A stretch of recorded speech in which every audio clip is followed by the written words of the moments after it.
Welcome into another episode of Locked On Phillies. In today's episode, we're going to discuss, opening day roster prediction version number 5. Who's making it in the bullpen? I think that's the big question at this point, as well as the final outfielder spot. It's also Mailbag Monday. We got a very interesting question to get into coming up, and we're going to also discuss an interesting guest that was down in Clearwater for the Philadelphia Phillies' most recent spring training game. Finally, it's opening day countdown number 17. Who's the best 17 in Phillies history? It's another Hall of Famer. We'll get into it on today's episode. You are Locked On Phillies, your daily Philadelphia Phillies podcast. Part of the Locked On Podcast Network, your team every day.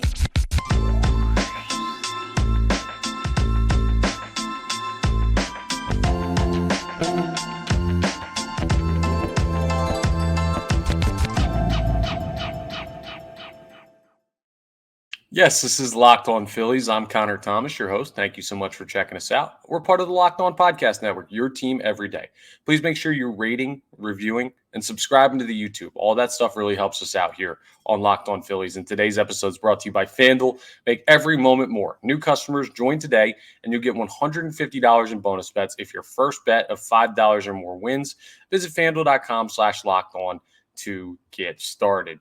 And today, we've got the updated opening day roster predictions for you. Now, sorry, I normally do this on Friday. I had some technical difficulties over the weekend. Had to get the laptop fixed up a little bit, but we're good to go. So let's jump into version 5.0 of my opening day roster prediction. So I put locks on guys last time we did this. So we know that the catcher's position is completely locked down, at least in my mind. JT Realmuto, Garrett Stubbs. No doubt in my mind that those are going to be the two catchers on the roster. The Stubbs thing is kind of getting weird where people are just looking for any alternative to Garrett Stubbs. I don't know if it's because of his comments about the pool in Arizona and people still kind of being annoyed at that. I don't know if it's because he just didn't play that much or that well last year, but he's a comfortable part of this locker room that doesn't play that much because JT Realmuto is incredibly durable. And even if you called up like some of the other guys from camp, you're not looking at a guy you should trust at the major league level. So, it's going to be Stubbs. It's going to be. Just bottom line, there's no argument you can make to convince me that Garrett Stubbs is not going to be the backup catcher of this baseball team. So, JT and Stubbs, those are your catchers. Infield, also all locks. Bryce Harper at first, Bryson Stott at second, Trey Turner at short, Alec Boehm at third, Edmundo Sosa, who hit a grand slam over the weekend, as a depth piece in the infield. That hasn't changed since the start of my predictions. That will not change. Here's where we get to the interesting part, right? Kyle Schwarber's a lock in the outfield, or I guess at DH. Then in the outfield, Castellanos is a lock to start in right field. Brandon Marsh should be a lock to, well, he is a lock to start in left. He should get his first action, I should say, of the spring coming up maybe this week, where you'd be looking at a situation where, he's back from that knee procedure. He's healthy enough to return. The feeling was always not to be worried about his knee injury, that he'd be ready by opening day, and it seems that he's progressing well on track for that. I mean, we have 17 days till opening day.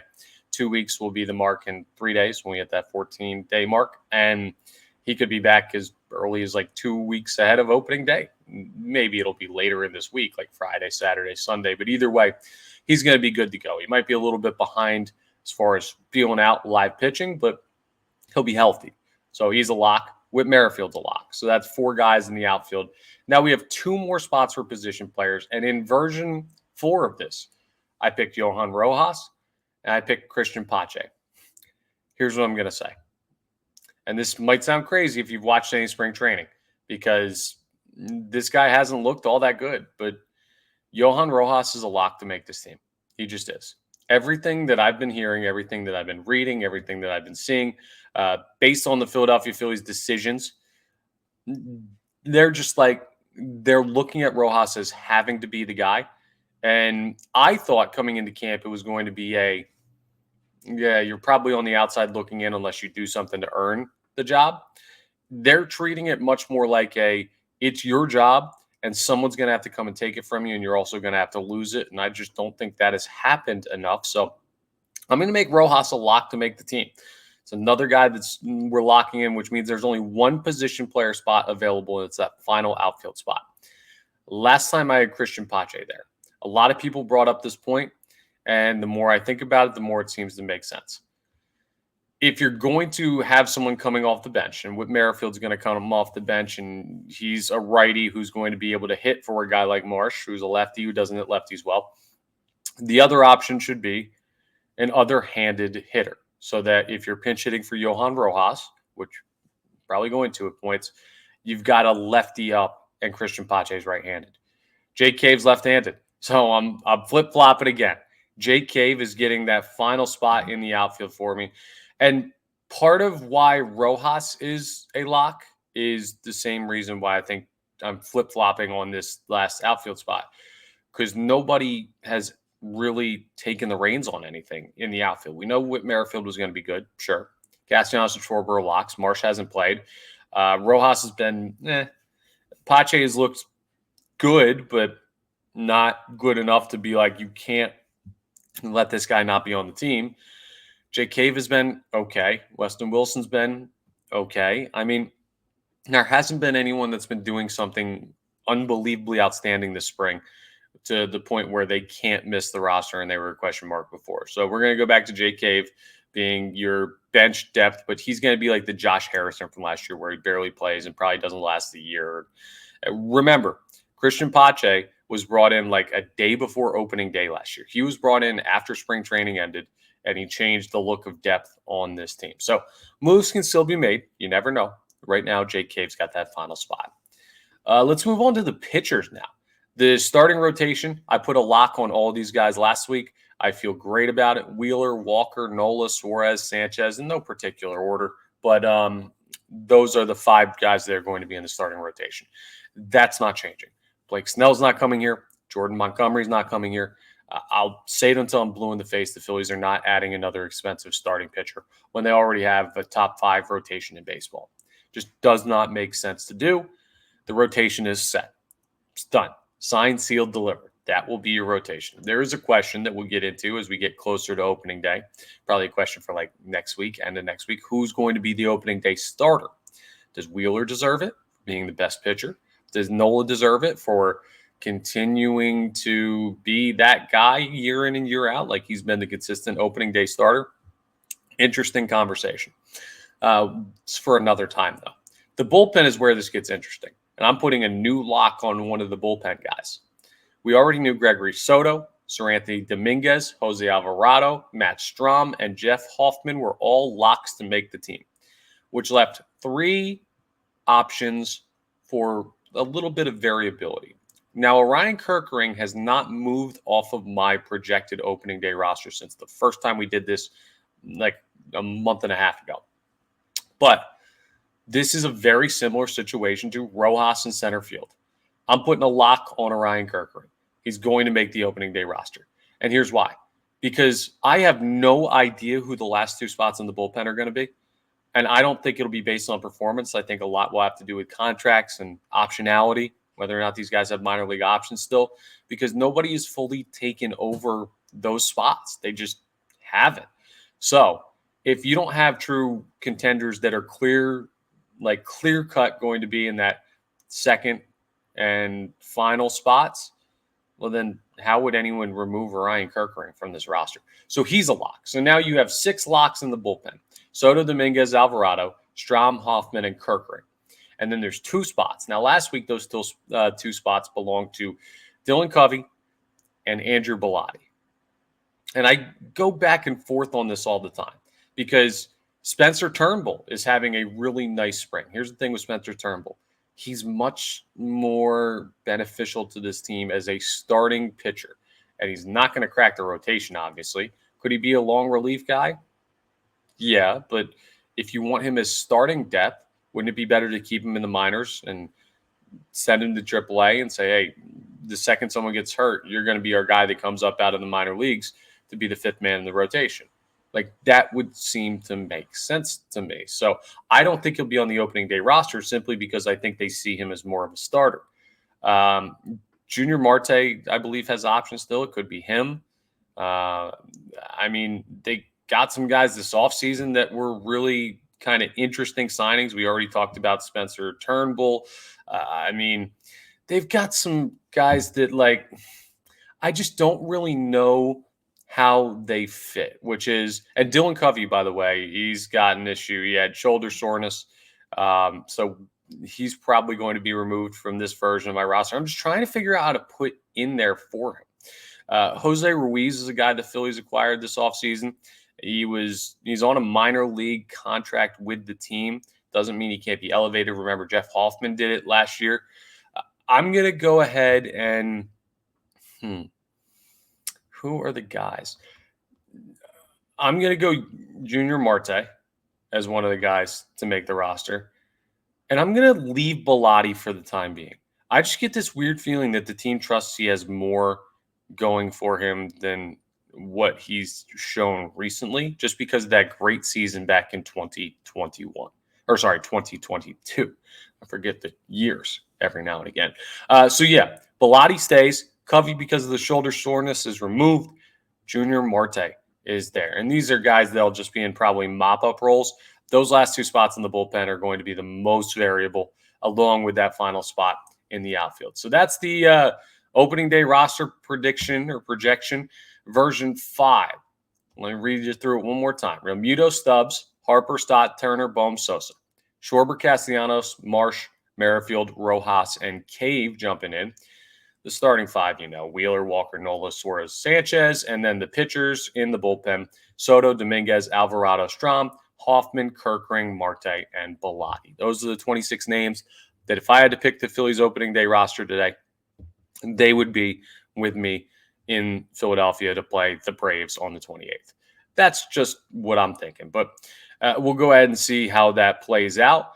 And it'll be a very, very interesting last couple of weeks of spring training to lock down those spots. Coming up on the other side, speaking of interesting things at spring training, I want to talk to you about a special guest the Phillies had. And also, we had a kind of shorter Mailbag Monday time for people to respond. So I've got one question that I want to get to as well for that as we continue Locked On Phillies. Of course, though, I got to tell you about my friends at FanDuel. You can say goodbye to busted brackets because FanDuel lets you bet on every game of the tournament. Whether you're betting on a big upset or a 1 seed, it's time to go dancing on America's #1 sportsbook. Right now, new customers get $200 in bonus bets if your first $5 bet wins. That's $200 to use on point spreads, money lines. You can even pick who's going to win it all. I was watching college games all weekend, just keeping an eye on that, and you don't have to wait for March Madness like that to start. No, you can go ahead and look at teams in their conference tournaments and teams playing right now, maybe teams that aren't going to make it. Well, you can bet on a whole bunch of stuff with FanDuel. It's not just college. It's all sports, all levels. Go ahead and check it out. And again, new customers, that's $200 to use on point spreads, money lines, who's going to win the tournament, all of that stuff when you win your first $5 bet. Just visit FanDuel.com/lockedon and bet on college hoops until they cut down the nets. So check it out with FanDuel. Let's start with this story from spring training because the Phillies had a very interesting guest the other day at spring training. Over the weekend, Hideki Kuriyama was in Clearwater to watch the Philadelphia Phillies play at Baycare Ballpark. Now, Kuriyama was the manager of the Japan national team in the World Baseball Classic just this past year. And he wanted to talk to Trey Turner, who of course was unbelievable in the World Baseball Classic. JT Realmuto played on that team. Kyle Schwarber hit a big home run in the championship game. And that dude is one of the great figures of Japanese baseball. So to see him at Baycare Ballpark is interesting, especially considering that the Philadelphia Phillies in the past, coming into this offseason, have not had the best relationship with Japanese-born players. West Coast is normally the destination, and it's rare that you see the Phillies even show interest in a Japanese player, much less the interest they showed into Yamamoto. Why can I not remember his name? Yoshinobu Yamamoto this offseason, just because I believe the Phillies were never going to get him to start. But anyway, you remember the Phillies gave Yamamoto an unbelievable offer. And that kind of was an eye-opening moment for Phillies fans, or at least it should have been, because it's the first time they've really gone aggressively after a Japanese-born superstar when he gets posted to be signed by a Major League Baseball team. You might say, okay, well, he's in Los Angeles now, and Shohei Ohtani's in Los Angeles now.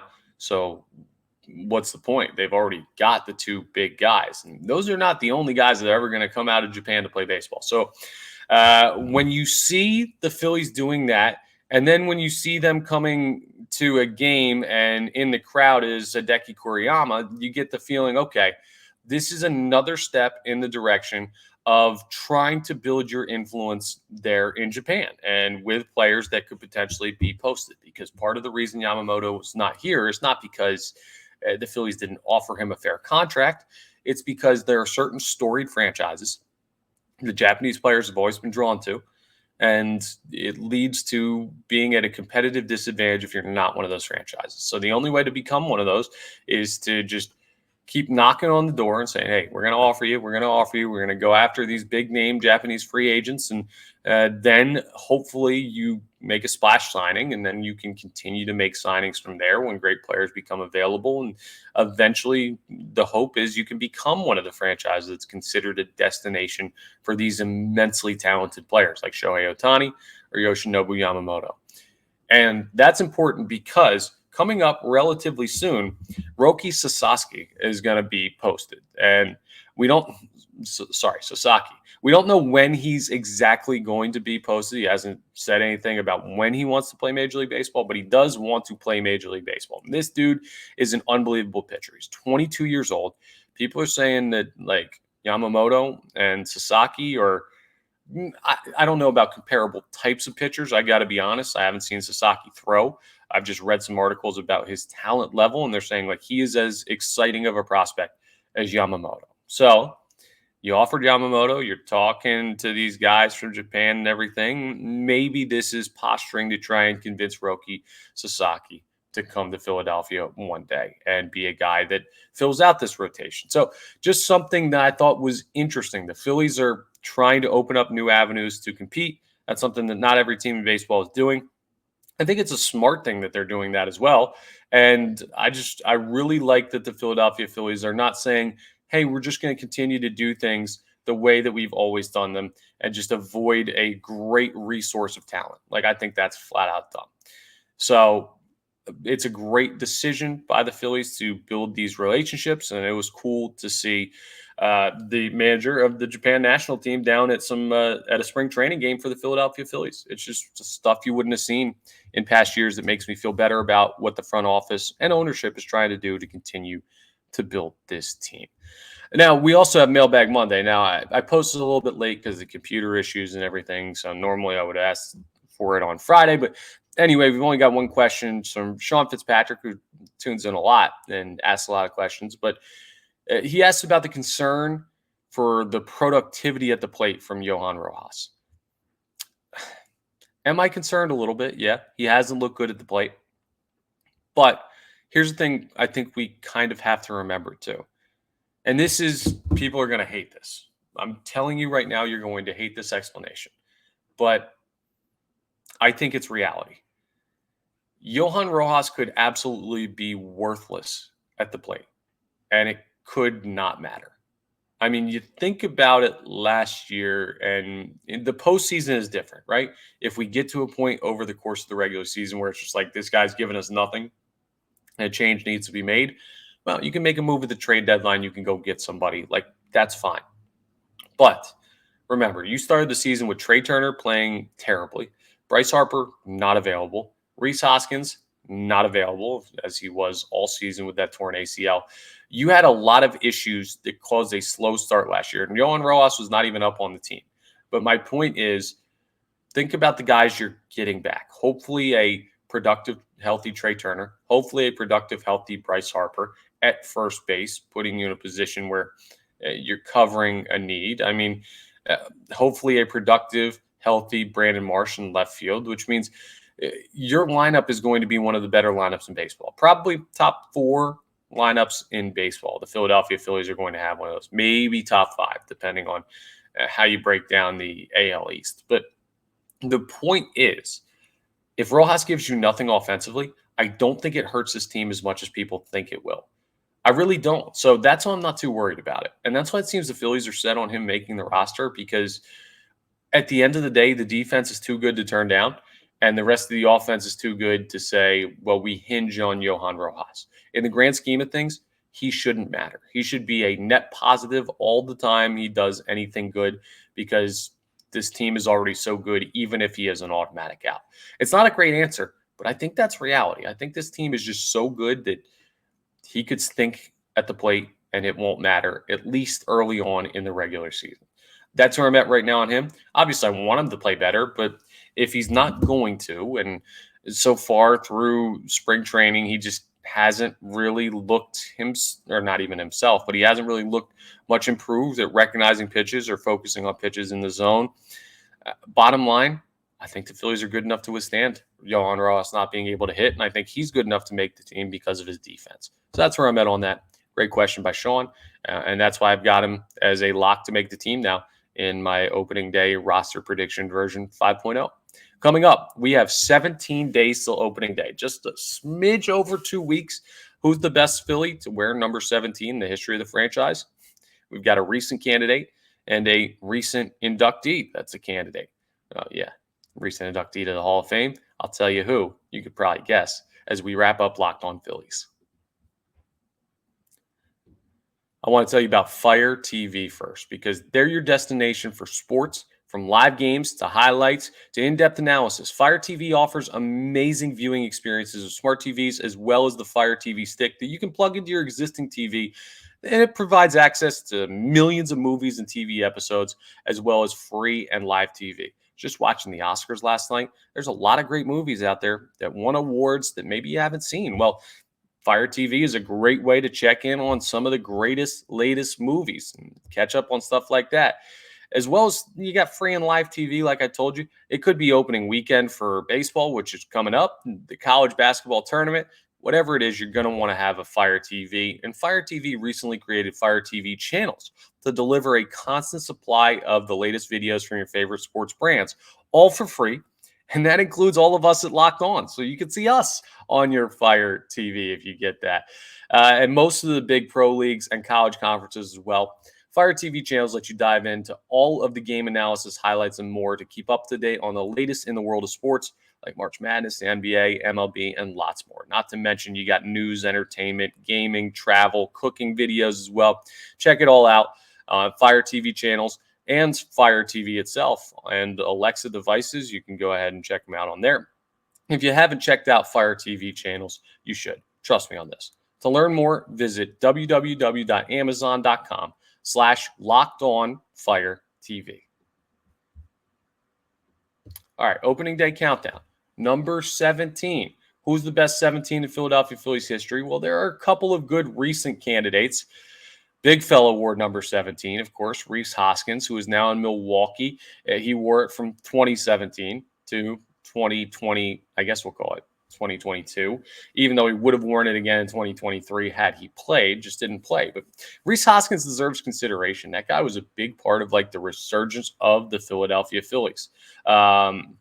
Pete McCannon's out there. He's a guy who wore it in 1979 to 1 year, and of course comes back and manager of the franchise. You go a little bit further back in the day. I'm trying to look for some of these names that I really remember. Jumbo Elliott in 1933 wore 17. Of course, how could we forget?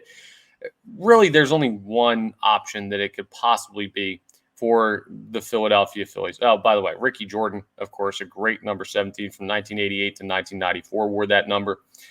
You got to give it to the Hall of Famer. And I know how we feel about this guy, but Scott Rowland wore 17 from 1997 to 2002. He was just inducted into the Baseball Hall of Fame. He's, I know, a controversial figure in Philadelphia sports because he didn't want to play in Philadelphia. He'd rather go to St. Louis and play in baseball heaven or whatever. All right.